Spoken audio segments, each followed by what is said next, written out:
వచ్చిందమ్మా. ఇప్పుడు ఆ ఆఫర్తోనే నువ్వు డిజైన్స్ గీయాలి. ఆ డిజైన్స్ గీస్తే నీకు డబ్బులు ఎక్కువ ఇస్తారు అని అంటూ ఉంటే, ఏం కంపెనీ అని అడుగుతూ ఉంటుంది కావ్య. కంపెనీ పేరు నీకు చెప్పకూడదు కదమ్మా, అది మన రూల్ కదా అని అంటూ ఉంటాడు సందీప్. అయితే అవునా, సరే అయితే ఎప్పటికి కావాలి డిజైన్స్ అని ఇక అడుగుతూ ఉంటుంది కావ్య. అప్పుడు ఇక అతనైతే నాకు రేపటికల్లా ఒక 5 డిజైన్స్ని రెడీ చేసి ఉంచు, నేను తీసుకువెళ్తాను అని సందీప్ అయితే అంటూ ఉంటాడు. అప్పుడే కావ్యతో మాట్లాడి సందీప్ అయితే బయటికి వస్తాడు. ఇక బయటికి వచ్చిన తర్వాత అప్పుడే ఇక సందీప్కి ఫోన్ చేస్తుంది అనామిక. ఏంటి సందీప్ గారు, మనం అనుకున్నది కరెక్ట్గా జరుగుతుందా అని అంటూ ఉంటే, కరెక్ట్గానే జరుగుతుంది మేడం, కావ్య డిజైన్స్ వేయడానికి ఒప్పుకుంది అని అంటూ ఉంటాడు సందీప్. దాంతో అనామిక అయితే చాలా హ్యాపీగా ఫీల్ అవుతూ ఉంటుంది. తర్వాత కావ్య ఇక డిజైన్స్ అయితే వేస్తుంది. ఇక ఆ డిజైన్స్ని సామంత్ వాళ్ళ కంపెనీ తరపున డిజైన్స్ని మార్కెట్లోకి దింపుతారు. ఇక ఆ డిజైన్స్ కోసం జనం ఎగబడుతూ ఉంటారు. అప్పుడు ఇక రాజు మనసులో అలజడి మొదలవుతుంది. ఇదేంటి, నాకన్నా బాగా డిజైన్స్ గీసి ఆ సామంత్ జ్యువెలరీ వాళ్ళు ఎక్కువగా పైకి వెళ్ళిపోతున్నారు, అసలు ఆ డిజైన్స్ అంత బాగున్నాయా అని శృతిని పిలిచి, ఆ సామంత్ వాళ్ళు లేటెస్ట్గా వదిలేరు కదా న్యూ డిజైన్స్, అవి ఒకసారి తీసుకురా అని అడుగుతూ ఉంటే, అప్పుడే శృతి అయితే తడబడుతుంది.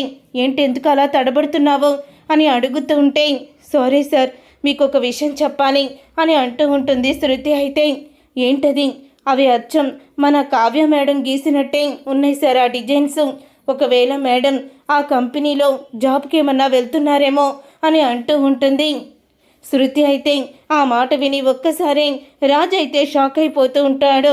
వాట్, ఏం మాట్లాడుతున్నావు నువ్వు, తనెందుకు అలా చేస్తుంది, నా మీద కోపంతో వెళ్ళిపోయింది తప్ప తను ఇలా కంపెనీకి ద్రోహం చేయదు అని అంటూ ఉంటే, అప్పుడు ఇక శృతి అయితే అంటూ ఉంటుంది, నిజమే సార్, నేను చెప్పేది మేడంకి కూడా ఈ విషయం తెలియదు అనుకుంటా, తను జ్యువెలరీ డిజైన్స్ అయితే గీసింది, అవి మేడం గీసినయే సార్ అని అంటూ ఉంటుంది శృతి. అయితే అప్పుడే శృతి అన్న మాటకి ఆ డిజైన్స్ అన్నీ కూడా చూస్తూ ఉంటాడు. ఆ డిజైన్స్ చూసి ఒక్కసారి రాజు షాక్ అయిపోతూ ఉంటాడు. అంటే నన్ను నా మీద కోపంతో కంపెనీ పరంగా నన్ను దెబ్బ కొట్టాలని కావ్య వాళ్ళతో చేతులు కలిపిందా, చూస్తాను, 100 ఏళ్ల చరిత్ర ఉన్న నా కంపెనీని కనీసం ఇంత కూడా కదిలించలేరు అని అంటూ రాజైతే తనలో తాను అనుకుంటూ ఉంటాడు. ఇదంతా ఇలా జరుగుతూ ఉండగానే మొత్తానికి కావ్య చేసిన విగ్రహంతోనే దుగ్గిరాల ఇంట్లో పూజ అయితే ఏర్పాటు చేస్తారు. ఇక పూజ ఏర్పాట్లో అపర్ణ అంటూ ఉంటుంది, అవును, ఇది ఈ బొమ్మ కావ్య చేతుల మీద చేసినట్టుంది అని అంటూ ఉంటే, అబ్బే లేదు మమ్మీ, తను తప్ప వినాయకుని విగ్రహాలు ఎవరు తయారు చేయలేరా ఏంటి, తను ఒక్కదే తయారు చేస్తుందా అని అంటూ ఉంటే, అప్పుడే అక్కడికి వచ్చిన కనకం, ఇదేంటి ఈ విగ్రహం ఇక్కడుంది అని అంటూ ఉంటుంది. కనకం అయితే అది చూసి అప్పుడే అపర్ణ అయితే, ఏంటి కనకం ఈ విగ్రహం అంటున్నావు అని అనగానే, అవును వదిన, ఈ విగ్రహం ఎవరు తయారు చేశారనుకుంటున్నారు, మీ కొడలే తయారు చేసింది అని అంటూ ఉంటే ఒక్కసారి రాజు అయితే షాక్ అయిపోతూ ఉంటాడు. ఇంట్లో వాళ్ళందరూ కూడా స్టన్ అయిపోతూ ఉంటారు. రాత్రంతా కష్టపడి ఈ బొమ్మను చేసింది వదిన అని అనగానే అప్పుడే ఇంకా అపర్ణ, నాకు తెలుసు ఈ బొమ్మలో జీవకళ ఉట్టిపడుతుంది, నా కోడలు చేతి స్పర్శ తగిలిందని నాకు అర్థమైపోయింది అని అంటూ ఉంటుంది అపర్ణ. అయితే ఇక అపర్ణ అన్న మాటకి అప్పుడే రాజు అయితే, నేను మా పిఏకి చెప్పాను, తను ఎక్కడి నుంచో తెప్పించాడో నాకు తెలీదు మమ్మీ అని రాజు అయితే అంటూ ఉంటాడు. అప్పుడు ఇక అపర్ణ అయితే, చాలరేలా, నిజం బయటపడేసరికి నువ్వు ఎలా తప్పించుకోవాలని చూస్తున్నావు, రా కనకం, మాటల్లో పడి నిన్ను గమనించలేదు, కూర్చో అని అంటూ ఉంటుంది అపర్ణ. అయితే అప్పుడు ఇక నా కోడలు ఏం చేస్తుంది అని అడుగుతూ ఉంటే, మీ గురించే బాధపడుతుంది వదినా అని అంటూ ఉంటుంది కనకం. అప్పుడే అపర్ణ, నా గురించి బాధపడుతుంది, అవును, కానీ నా గురించి తను బాధపడాల్సిన అవసరం లేదు, తను నా మీద కోపంగా ఉండాలి, తన కాపురం ముక్కలైపోవడానికి కారణం నేనే కదా అని బాధపడుతూ ఉంటుంది అపర్ణ. అయితే అలా అనకండి వదినా, మీరు ఎలా కారణమవుతారు, విధిరాతని ఎవ్వరూ కూడా తప్పించలేరు కదా అని కనకం అయితే అంటూ ఉంటుంది. ఏంటో రాయబారానికి వచ్చిందా ఈ కనకం అని రుద్రాణి కనకాన్ని నిలదీస్తూ ఉంటుంది. రాయబారానికి రావాల్సిన అవసరం మాకు లేదులే రుద్రాణి గారు అని అంటూ ఉంటే, అంటే తప్పు చేసిన కూతురు మొగుడిని వదిలేసి అత్తగారింటి నుంచి పుట్టింటికి వచ్చేస్తే ఏం పట్టనట్టు భలే వచ్చావే అని అంటూ ఉంటుంది రుద్రాణి. అప్పుడే అపర్ణ అయితే, రుద్రాణి మాటని అదుపులో పెట్టుకో, కావ్య తప్పు చేయలేదు కాబట్టి ఇంతమంది తనకి సపోర్ట్ చేస్తున్నారు. నీవు చెప్పిన మాటలు విని రాజు కావ్యని దూరం చేశాడు కాబట్టి తనకి ఎవరు కూడా సపోర్ట్ ఇవ్వడం లేదు ఈ విషయంలో అని అంటూ ఉంటుంది అపర్ణ. అప్పుడే, ఏంటమ్మా రుద్రాణి గారు, ఇంకా నా కూతురు మీద మీకు కోపం పాలేదా అని అడుగుతూ ఉంటుంది కనకం. అప్పుడే ఇక రుద్రాణి అయితే నా కొడుకుని అరెస్ట్ చేయించాలనుకుంటుంది.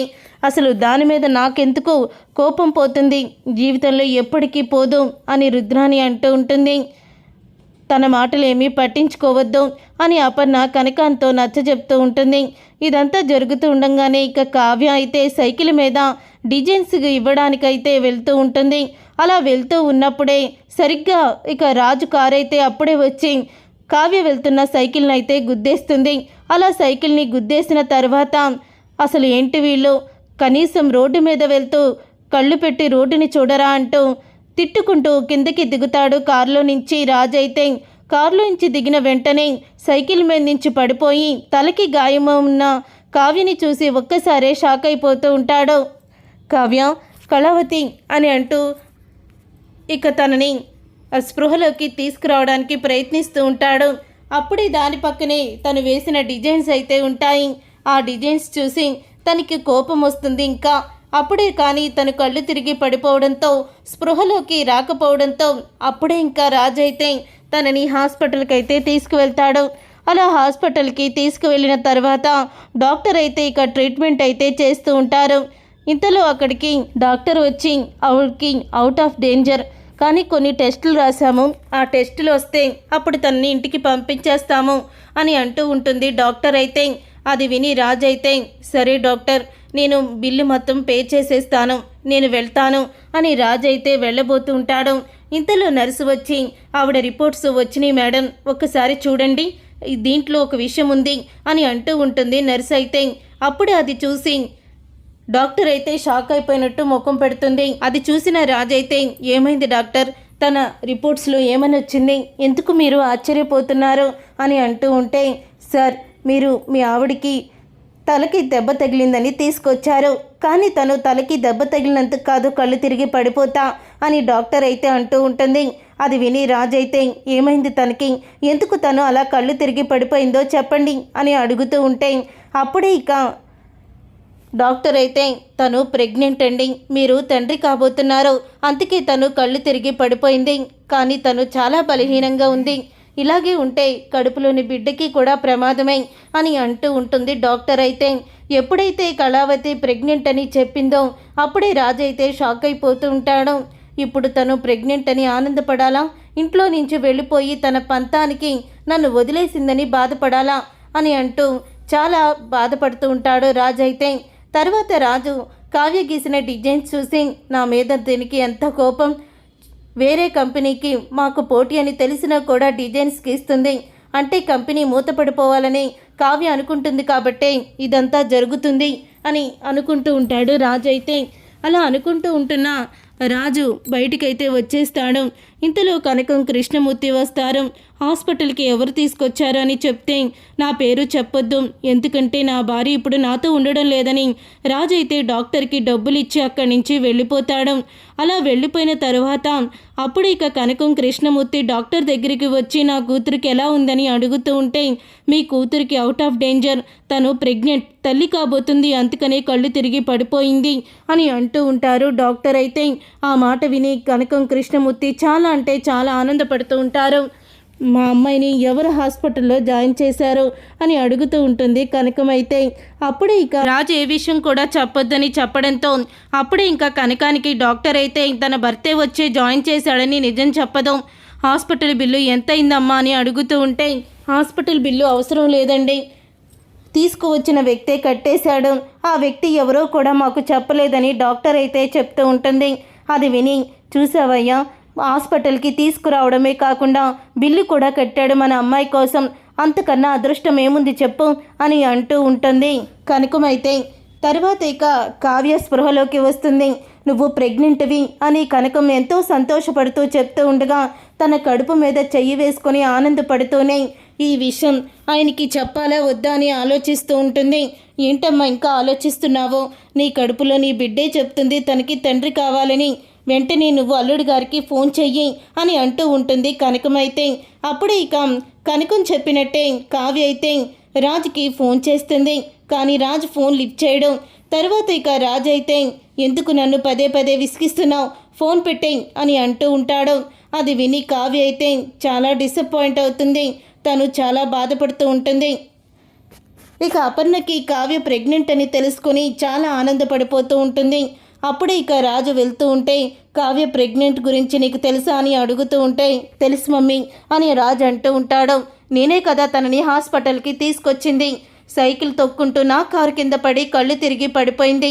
అప్పుడే నేను తనని హాస్పిటల్కి తీసుకువెళ్ళాను అని అంటూ ఉంటే మరి హాస్పిటల్లో నీకు తను తల్లి కాబోతుందని, నీ బిడ్డకి జన్మనివ్వబోతుందని తెలుసుకొని మరి నువ్వెందుకు తన దగ్గర లేకుండా వచ్చేసావు, ఇంకా తన మీద నువ్వెందుకు కోపాన్ని పెంచుకుంటున్నావు అని అడుగుతూ ఉంటే మమ్మీ ఇక ఆ విషయాలు నన్నేమీ అడగొద్దు, ఎందుకంటే తన ఇంట్లో నుంచి వెళ్ళిపోయిన తర్వాత కనీసం నా మీద ఇంత ప్రేమ కూడా లేదు. ఇప్పటి వరకు కుటుంబం కంపెనీ అంటూ చాలా పెద్ద మాటలు మాట్లాడేది, కానీ ఈరోజు కంపెనీ పరువుని తనే తీస్తుంది అని రాజు అయితే అంటూ ఉంటాడు. ఆ మాట విని అపర్ణ అయితే నా కోడలు ఎప్పటికీ అలా చేయదు అని అపర్ణ అంటుంది. ఎందుకు చేయదు? ఈరోజు తను చేసిన పని ఏంటో తెలుసా? వేరే కంపెనీకి డిజైన్స్ వేసి ఇవ్వడం. తను వేరే కంపెనీకి డిజైన్స్ వేసి ఇస్తుంది, అప్పుడు తనకి డబ్బులు వస్తాయి కదా అని అంటూ ఉంటే ఆ మాట విని ఒక్కసారి రాజు అయితే షాక్ అయిపోతూ ఉంటాడు.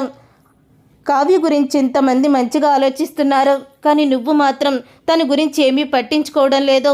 ఎందుకు రాజు నువ్వు ఇలా ప్రవర్తిస్తున్నావు అని అడుగుతూ ఉంటుంది అపర్ణ. కోడలతో ఉన్న కోడల్ని నేను చూడ్డానికి వెళ్తున్నాను, నాతో పాటు నువ్వు కూడా రా అని అనగానే అప్పుడే ఇంకా తను మాత్రం అస్సలు కూడా రానంటే రానని చెప్పేస్తాడు. నా కంపెనీని దెబ్బ కొట్టి 100 సంవత్సరాల చరిత్ర ఉన్న నా కంపెనీని నేలమట్టం చెయ్యాలని వేరే కంపెనీ వాళ్లతో తను చెయ్యి కలిపింది, నాకు అప్పుడే అర్థమైపోయింది అని అంటూ ఉంటే ఒక్కసారి అపర్ణ సరేరా, ఏ రోజైతే నిజం తెలుసుకుంటావో ఆ రోజే నువ్వురా అని అంటూ ఉంటుంది. అపర్ణ అయితే నేను మాత్రం నా కోడల్ని చూసొస్తాను అని ఎంతో ఆనందంగా స్వప్న అలాగే అపర్ణ ఇద్దరూ కూడా కనకం ఇంటికైతే బయలుదేరుతారు. చూసారుగా ఫ్రెండ్స్, రాబోయే కథలో ఖచ్చితంగా ఇలాగే జరగబోతుంది. మరి ఇలాగే జరగాలని మీరైతే కోరుకుంటున్నారా? అయితే వీడియోని తప్పకుండా లైక్ చేసి ఛానల్ని సబ్స్క్రైబ్ చేసుకొని పక్కనే ఉన్న గంట సింబల్పై ఆల్ని క్లిక్ చేయండి. ఇప్పుడే మేము పెట్టే ప్రతి వీడియో మీరు మిస్ కాకుండా చూసేవచ్చు.